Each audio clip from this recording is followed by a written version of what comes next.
नौकरी से रिटायरमेंट लेने पर या कहीं और से आपके पास इकट्ठी रकम आई है, बहुत सारा पैसा आपके पास आया है, या आपने थोड़ा थोड़ा करके जो है एक बड़ी रकम जमा कर ली है और अब जो है आप इस रुपए को सुरक्षित निवेश करना चाहते हैं जहां आपको आयकर टैक्स में भी लाभ मिले तथा आपको हाई इंटरेस्ट रेट यानी कि उच्च ब्याज दर पर रिटर्न भी मिले, तो उसे आप सरकार की एनएससी स्कीम में जमा करके रख सकते हैं। यह आपको अच्छी ब्याज भी देती है और टैक्स में छूट भी। वर्तमान में सरकार ने इसकी ब्याज दर 1 जुलाई 2023 से लेकर के 30 सितंबर 2023 तक 7.7% घोषित कर रखी है। इस वीडियो में हम जानेंगे कि 5 वर्षीय राष्ट्रीय बचत पत्र यानी कि एनएससी नेशनल सेविंग सर्टिफिकेट क्या होते हैं, इनका खाता जो है कहां खोला जा सकता है तथा इस स्कीम के क्या क्या फायदे हैं तथा इसके नए नियम और नई शर्तें क्या क्या हैं। नमस्कार दोस्तों, मैं विजय कुमार आपका इस YouTube चैनल पर स्वागत करता हूं। आइए अब इस स्कीम के बारे में एक एक पॉइंट को जो है डिटेल में डिस्कस करते हैं, बिल्कुल सरल और आसान भाषा में। नेशनल सेविंग सर्टिफिकेट, इसका हिंदी में मतलब होता है राष्ट्रीय बचत पत्र। इसे संक्षेप में ब्रीफ में राष्ट्रीय बचत पत्र भी कहते हैं। यह भारत सरकार की एक लघु बचत योजना है यानी कि स्मॉल सेविंग स्कीम है। इसमें 5 साल के बाद आपका जमा किया गया पैसा जो है मैच्योरिटी के बाद जो कुल जमा की गई रकम तथा उस पर मिलने वाला ब्याज कुल मिलाकर के सारा पैसा आपको 5 साल के बाद वापस कर दिया जाता है। पहले यह जो है एक कागजी सर्टिफिकेट के रूप में मिला करता था, जिन्हें खरीदने के लिए उन पर जो दर्ज या प्रिंटेड जो रकम होती थी उनके बराबर पैसा जमा करना पड़ता था। लेकिन अब यह जो है इलेक्ट्रॉनिक मोड यानी कि ई मोड, पासबुक मोड, और इसमें जो है पासबुक में ये उपलब्ध है। जो पोस्ट ऑफिस या बैंक में 5 साल वाली जितनी भी बचत जमा स्कीमें हैं उनमें एनएससी जो है सबसे ज़्यादा ब्याज देने वाली योजना है। सरकारी बचत योजना होने के कारण इसमें आपका पैसा डूबने का खतरा भी नहीं रहता है, क्योंकि यह केंद्र सरकार की स्कीम है तथा केंद्र सरकार के द्वारा सुरक्षित निवेश पर रिटर्न की गारंटी भी दी जाती है। इस स्कीम की कुछ अन्य मुख्य फीचर्स जो हैं, विशेषताएं इस प्रकार से है। कम से कम यह जो है 1000 रुपए से यह खाता खोला जा सकता है, अर्थात एनएससी में नेशनल सेविंग सर्टिफिकेट स्कीम में आप 1000 रुपए जो है मिनिमम निवेश कर सकते हैं। पोस्ट ऑफिस या बैंक में आप अपनी कम से कम 1000 रुपीज़ से 1000 रुपये का एनएससी सर्टिफिकेट खरीद सकते हैं।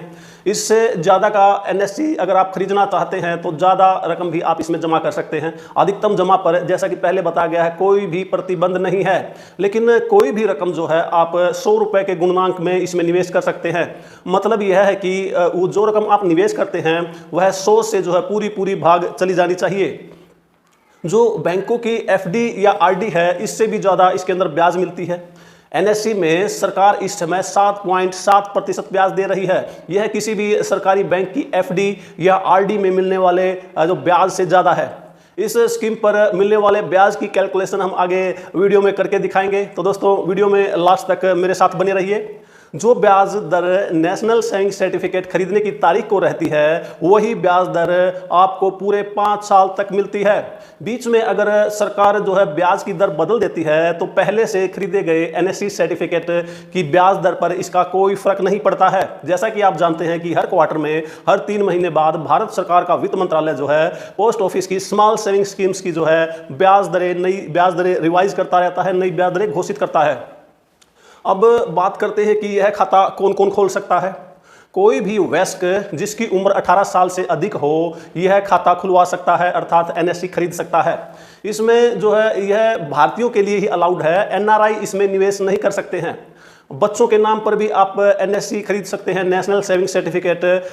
माइनर बच्चों के नाम भी खरीदे जा सकते हैं। आप अपने बच्चे के लिए जो है कोई भी अभिभावक के रूप में एनएससी खरीद सकता है।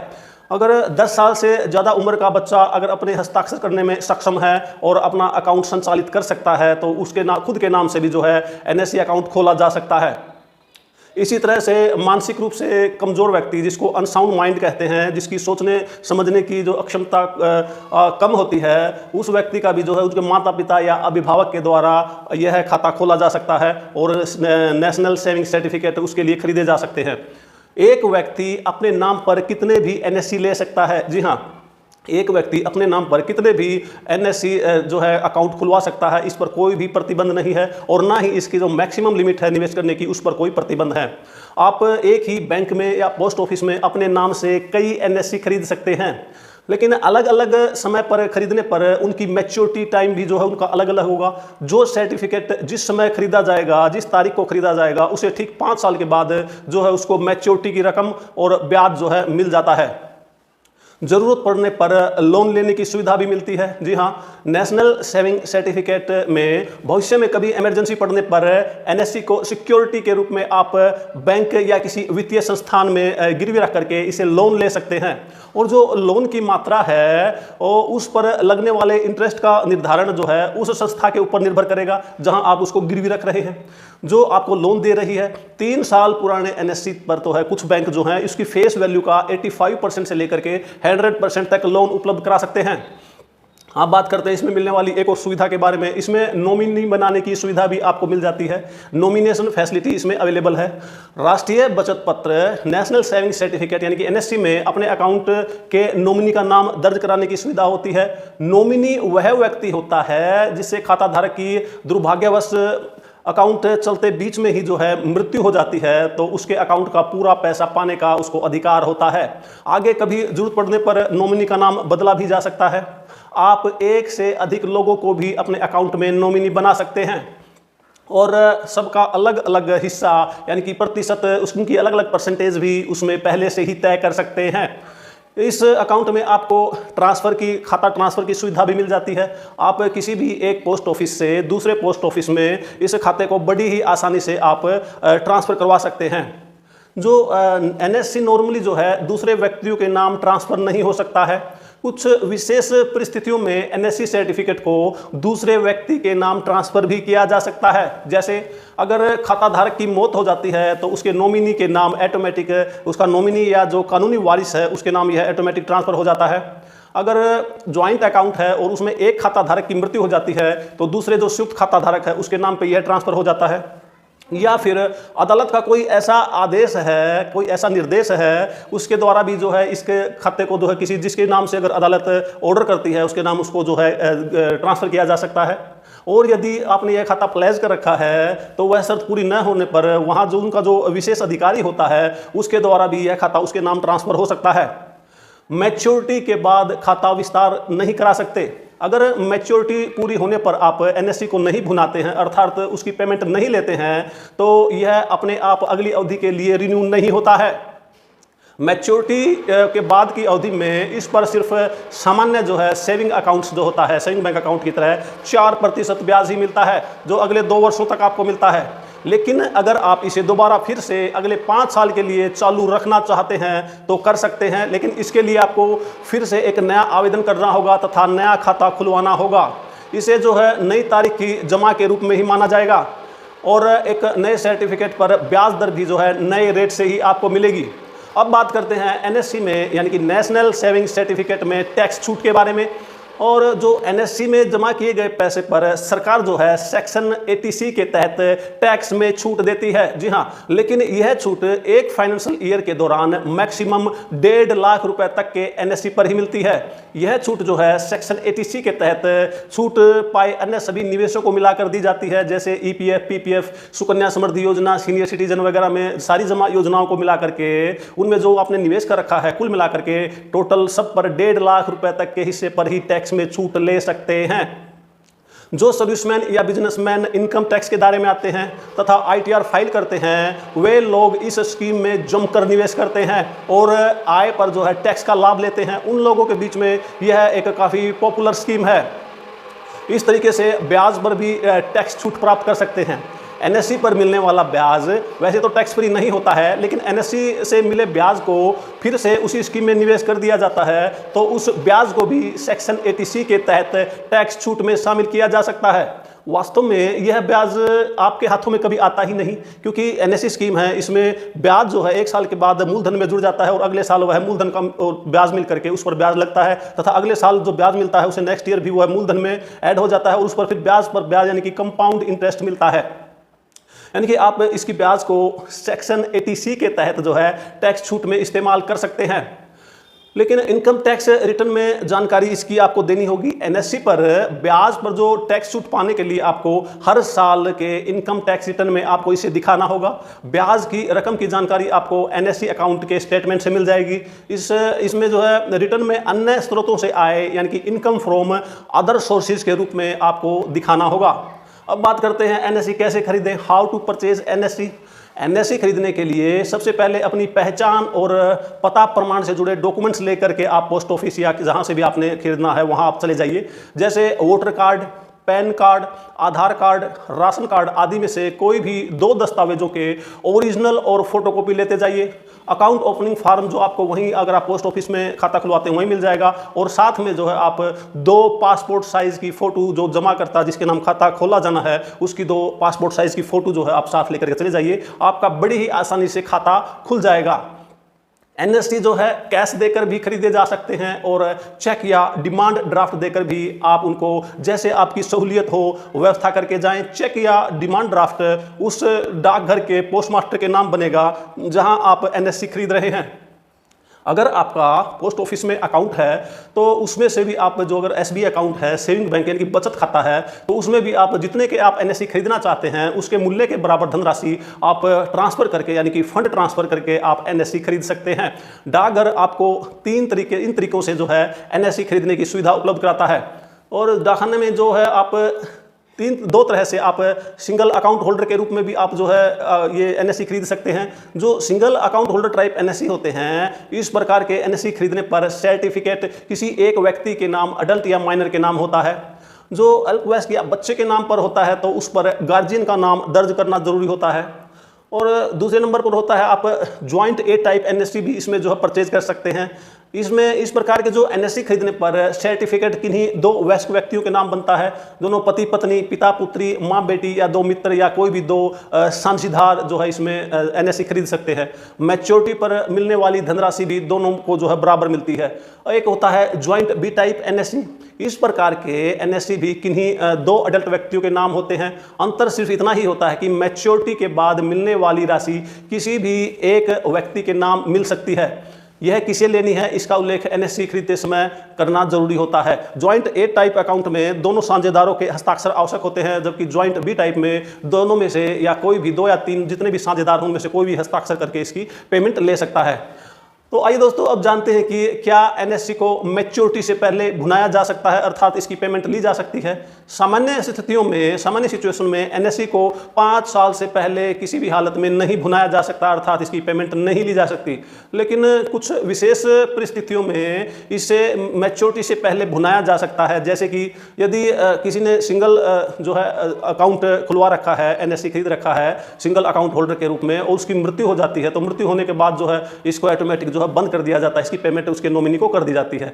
और यदि संयुक्त खाता धारक की अगर मौत हो जाती है, दोनों की ही मौत हो जाती है, तो उस केस में भी जो है इसकी जो है पेमेंट हो सकती है। और यदि कोई अदालत कोर्ट की ओर से कोई ऐसा आदेश मिलता है तो इसको फिर खाते को बंद किया जा सकता है। या फिर यदि आपने इस एनएससी को कहीं पर प्लेज कर रखा है, गिरवी रख रखा है, तो वहां का गस्टेड ऑफिसर जो होता है वो उचित प्रक्रिया के द्वारा जो है इसका जब्तीकरण यानी कि इसको फोरफिट कर लेता है तथा इसकी पेमेंट ले सकता है। मैच्योरिटी के पहले खाता बंद करने के काफ़ी नुकसान हैं। अगर 1 साल के भीतर अगर खाता बंद करते हैं तो आपको कोई ब्याज नहीं मिलता है, जितना पैसा जमा था उतना ही मिलता है। और 1 साल के बाद और 5 साल से पहले अकाउंट बंद करते हैं तो इसमें मिलने वाले ब्याज में कटौती की जाती है। अब बात करते हैं एनएससी को प्लेज करने की सुविधा के बारे में, यानी कि खाते को गिरवी या बंधक रखने के बारे में जो है कुछ बातें। संबंधित पोस्ट ऑफिस में एक निर्धारित आवेदन पत्र गिरवी रखने वाले के पत्र के साथ जो है आप जमा करके राष्ट्रीय बचत पत्र एनएससी को सुरक्षा के रूप में आप कहीं भी जहां भी आप चाहते गिरवी या स्थानांतरित कर सकते हैं। आप प्रश्न उठता है कि आप कहां पर इसको जो है प्लेज कर सकते हैं या इस एनएससी को गिरवी रख सकते हैं। तो आप इसको जो है भारत के राष्ट्रपति को गिरवी रख सकते हैं, राज्य के राज्यपाल, RBI reserve bank of India को गिरवी रख सकते हैं, प्लेज कर सकते हैं, अनुसूचित बैंकों को, सहकारी समिति, सरकारी समिति, आप किसी निगम, सार्वजनिक या निजी निगम को इसको गिरवी रख सकते हैं, सरकारी कंपनी या फिर आप किसी स्थानीय प्राधिकरण या हाउसिंग फाइनेंस कंपनी को आप इसको प्लेज कर सकते हैं या गिरवी रख सकते हैं। तो आइए दोस्तों अब देखते हैं कि इस योजना में कितनी राशि निवेश करने पर हमको 5 साल के बाद इस खाते की मैच्योरिटी पर कुल कितनी राशि मिलेगी। आइए इसके लिए चलते हैं एनएससी के कैलकुलेटर पर। तो आइए दोस्तों, अब देखते हैं यदि हम पोस्ट ऑफिस की एनएससी स्कीम में 50,000 रुपये जमा करते हैं तो 7.7% कंपाउंड इंटरेस्ट के हिसाब से हमें 22,451 रुपये 5 साल का इंटरेस्ट मिलता है। और 5 साल बाद मैच्योरिटी के बाद जो कुल रकम हमें वापस मिलती है वह 72,451 रुपये 70 पैसे। और यदि हम पोस्ट ऑफिस के नेशनल सेविंग सर्टिफिकेट स्कीम में 1 लाख रुपए जमा करते हैं तो 7.7% के हिसाब से हमें ब्याज मिलता है, वह 44,903 रुपये 39 पैसे। और मैच्योरिटी पर जो टोटल रकम हमें 5 साल के बाद वापस मिलती है वह है 1,44,903 रुपये 39 पैसे। और दोस्तों, यदि हम एनएससी स्कीम में 2 लाख रुपए जमा करते हैं तो 89,806 रुपये ब्याज मिला करके मैच्योरिटी पर 5 साल बाद 2,89,806 रुपये 78 पैसे वापस मिलते हैं। और यदि हम पोस्ट ऑफिस की एनएससी स्कीम में 5 लाख रुपए जमा करते हैं तो 7.7% के हिसाब से जो ब्याज बनता है वह 2,24,517 रुपये बनता है, तथा 5 साल के बाद मैच्योरिटी पर जो कुल रकम हमें वापस मिलती है वह 7,24,517 रुपये वापस मिलती है। और आइए दोस्तों, अब देखते हैं यदि इस स्कीम में हम 10 लाख रुपए जमा करते हैं तो इस पर 7.7% के हिसाब से 5 साल का जो टोटल इंटरेस्ट बनता है वह जो है 4,49,034 रुपये बनता है, तथा मैच्योरिटी पर 5 साल के बाद जो कुल रकम हमें वापस मिलती है वह 14,49,034 रुपये होती है। और दोस्तों, यदि एनएससी स्कीम में हम जो है 15 लाख रुपए जमा करते हैं तो इस पर जो ब्याज हमें 7.7% के हिसाब से 6,73,551 रुपये मिलता है। और मैच्योरिटी पर कुल रकम हमें जो है 21,73,551 रुपये मिलती है। और यदि हम एनएससी स्कीम में जो है 20 लाख रुपए जमा करते हैं तो 7.7% के हिसाब से जो ब्याज बनता है 8,98,068 रुपये बनता है। और मैच्योरिटी पर जो कुल रकम हमें निवेश और किए गए निवेश और इंटरेस्ट के साथ जो रकम हमें वापस मिलती है, जो मैच्योरिटी अमाउंट मिलती है वह 28,98,068 रुपये मिलती है। और दोस्तों, यदि हम इस खाते में, इस अकाउंट में, इस स्कीम में 25 लाख रुपए इन्वेस्ट करते हैं तो 7.7% के हिसाब से 5 साल में जो टोटल ब्याज बनेगा वह होगा 11,22,585 रुपये। और मैच्योरिटी पर जो कुल रकम हमें वापस मिलेगी, इसका जो है मूलधन और ब्याज मिला करके 36,22,585 रुपये मिलेगी। और दोस्तों, यदि हम पोस्ट ऑफिस की नेशनल सेविंग सर्टिफिकेट स्कीम में जो है 50 लाख रुपए जमा कराते हैं तो 7.7% के हिसाब से 5 साल में जो कुल ब्याज बनेगा वह 22,45,170 रुपये बनेगा, तथा मैच्योरिटी पर जो टोटल अमाउंट हमें वापस मिलेगी वह 72,45,170 रुपये होगी। दोस्तों, जैसा कि आप जानते हैं, पोस्ट ऑफिस की एनएससी स्कीम यानी कि नेशनल सेविंग सर्टिफिकेट में मिनिमम डिपॉजिट की लिमिट तो है, कम से कम आपको जो है इसमें 1,000 रुपये जमा कराना होता है, परंतु मैक्सिमम डिपॉजिट की, मैक्सिमम निवेश की जो है इसकी कोई भी लिमिट नहीं है। आप इसमें कितना भी पैसा जमा करा सकते हैं। आप इसमें 10,000, 20,000, लाख, 2 लाख, 5 लाख, 10 लाख, 20 लाख, 50 लाख, करोड़, 2 करोड़, 10 करोड़, अपनी सहूलियत के हिसाब से आप जितना इन्वेस्ट करना चाहते हैं आप इसमें इन्वेस्ट कर सकते हैं।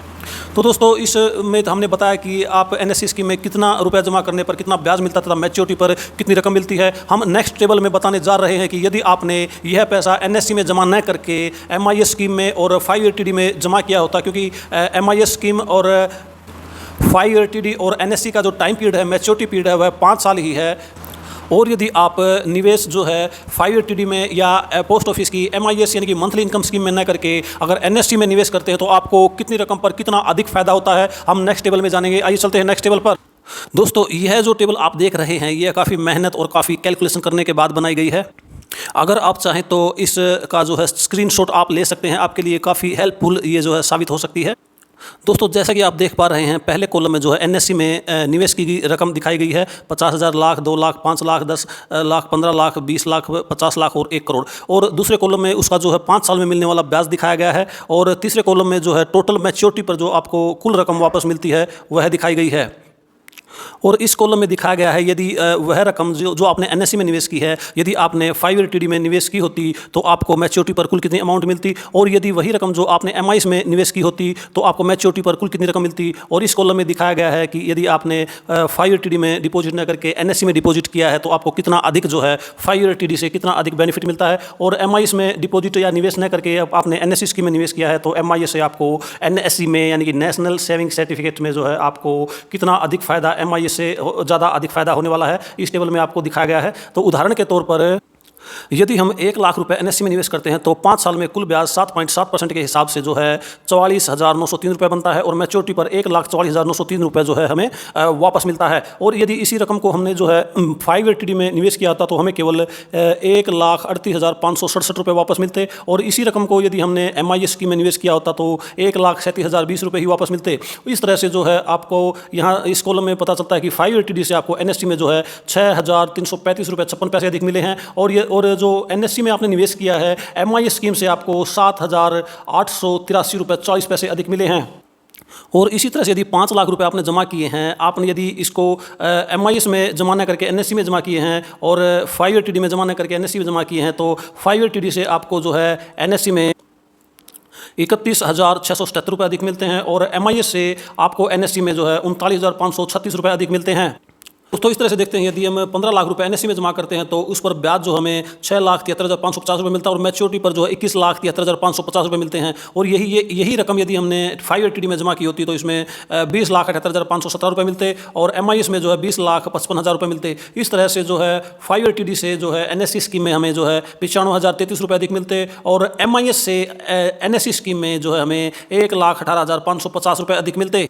और दोस्तों इसी तरह से आप 20 लाख, 50 लाख और 1 करोड़ जो है निवेश करने पर आपको 5 ईयर TD से NSC में कितने अधिक रुपए मिलते वो है आप इस टेबल में देख सकते हैं। तो दोस्तों इस प्रकार से आप देख पा रहे हैं कि NSC स्कीम, पोस्ट ऑफिस की नेशनल सेविंग सर्टिफिकेट स्कीम जो है सबसे अधिक फायदा देने वाली, सबसे अधिक इंटरेस्ट रेट देने वाली एक बहुत ही ज़बरदस्त और बहुत ही बढ़िया स्कीम है। इस स्कीम में निवेश करके आप जो है अधिक ब्याज के साथ जो है इनकम टैक्स में भी फायदा ले सकते हैं और इस स्कीम में किया गया निवेश, चाहे आप कितना भी निवेश करते हैं, वह एकदम सुरक्षित है क्योंकि उस पर जो है भारत सरकार की गारंटी होती है। दोस्तों यदि आपको यह टेबल और यह वीडियो ज़रा सी भी इन्फॉर्मेटिव लगी हो तो वीडियो को लाइक और शेयर करें ताकि मुझे इसी तरह की और इन्फॉर्मेटिव वीडियो बनाने के लिए मोटिवेशन मिलता रहे। और इस वीडियो को शेयर ज़रूर करें ताकि और लोग भी जो है इससे फ़ायदा उठा सकें। तो आइए दोस्तों अब चलते हैं वीडियो के नेक्स्ट पोर्शन में। तो दोस्तों ये थी 5 वर्षीय राष्ट्रीय बचत पत्र यानी कि NSC नेशनल सेविंग सर्टिफिकेट योजना के बारे में डिटेल में जानकारी। दोस्तों अगर आपको यह वीडियो जरा सी भी इंफॉर्मेटिव लगी हो तो चैनल को सब्सक्राइब करें तथा बेल आइकन दबा करके इसे ऑल पर सेट करें ताकि इसी तरह की और इन्फॉर्मेटिव वीडियो आप तक पहुंचती रहें। वीडियो को लाइक और शेयर करें ताकि और लोग भी इस वीडियो का फायदा उठा सकें। अगर इस योजना के संबंध में आपका कोई सवाल है तो नीचे कमेंट बॉक्स में कमेंट जरूर करें। सेविंग, इन्वेस्टमेंट, इंश्योरेंस और इनकम टैक्स से जुड़ी अन्य उपयोगी जानकारी के लिए हमारे चैनल को सब्सक्राइब करें, वीडियो को लाइक और शेयर करें। तो दोस्तों मिलते हैं एक और नई वीडियो में, एक नई इंफॉर्मेशन, एक नए टॉपिक, एक नई सरकारी योजना के साथ। तब तक अपना ख्याल रखें, खुश रहें, स्वस्थ रहें। वीडियो देखने के लिए आप सभी का बहुत बहुत धन्यवाद।